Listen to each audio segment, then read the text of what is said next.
Oh, brother. Let me try a thing. Let's go. Let me just go straight in. I can't even remember all that. Silence on set, please. Silence on set. Give it a try. Sorry, I can't say that. Let me go back. Cool. Yeah, without, I don't want to ruin it. I don't want to ruin it. But, sorry. How you doing, my people? My name is Logan. Don't ruin it, we're doing it. I'm playing Terrence in Always The Bridesmaid, Never The Bride at Theatre Peckham, the 14th of May to the 16th of May. No dilly-dally, no delay. Make sure you get your tickets, Rinia. What made you say yes to this story? This story is a beautiful story about black love. I've never been involved in something like this before, so I saw this as a great opportunity to execute and let people see me, also do comedy, but also have a serious side. How would you describe your character? I don't know what's going on. All I know is Terrence, he's found his love. He just wants to have kids. He wants to have a big family, and I can resonate with that character because I've always wanted to have a big family. What was it like when you first attended rehearsal?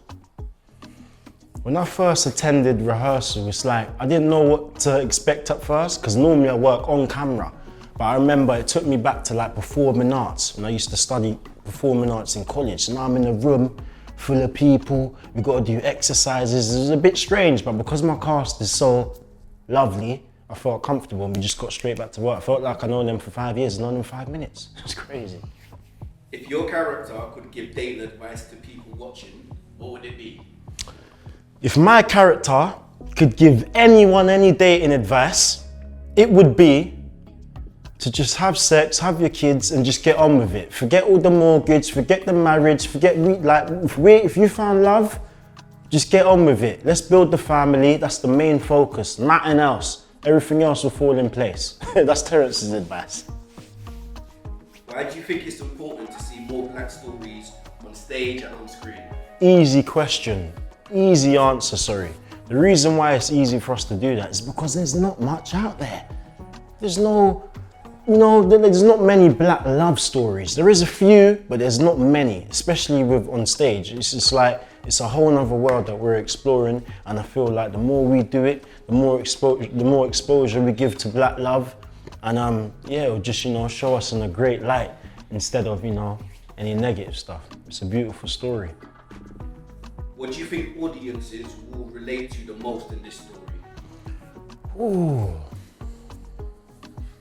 I feel like what the audience will relate to the most is people in your ears, especially the females, because I feel like a lot of females, a lot of women, they got their friends in their ears telling them stuff, but it's not always the good advice. It's not always the best advice. So I feel like if you're gonna watch this show, I'd say that's what you'll take away from it. Don't just listen to any and anyone, because it don't always mean that it's right and correct. Who in the cast is most like their character when it comes to relationships? Ooh.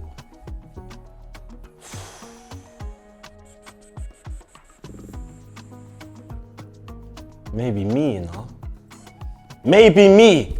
Maybe it's me. I'm gonna say me. I'll do that one.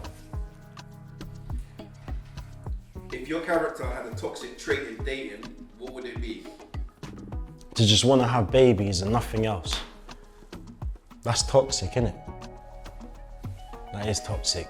You just want to have babies, you're not, yeah, that's probably one of the most toxic things.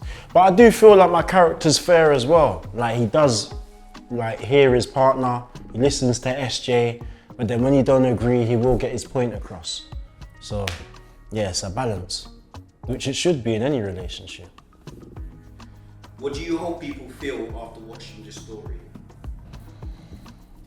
I feel like I want people to feel like whether they're going to get in a relationship or they're in a relationship, I want them to feel warmth, I want them to feel love, I want them to feel confidence within their partner. Because one thing that I feel like this show does bring is acknowledgement. That's the word I'm going to use. Some people don't understand, but for you to understand your partner and to be with your partner, you've got to acknowledge every detail.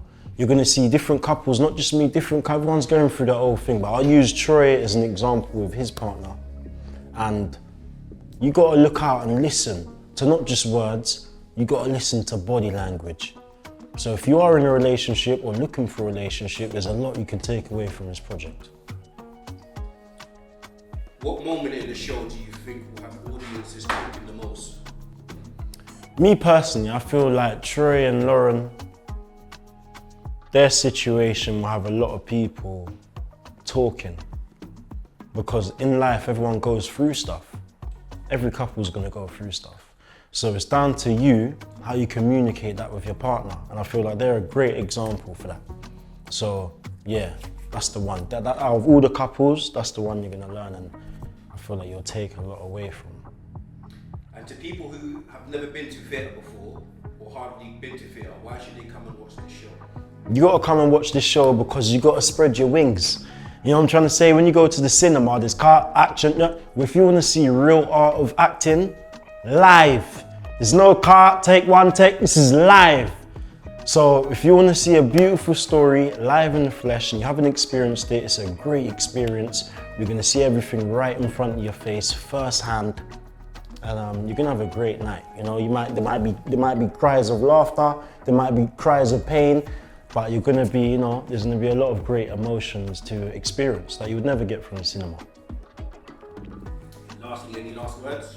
Any last words? Make sure you're there.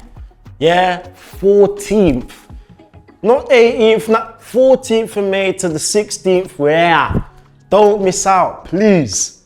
Don't ruin it with doing it. Always the bridesmaid, never the bride. Can't let it slide.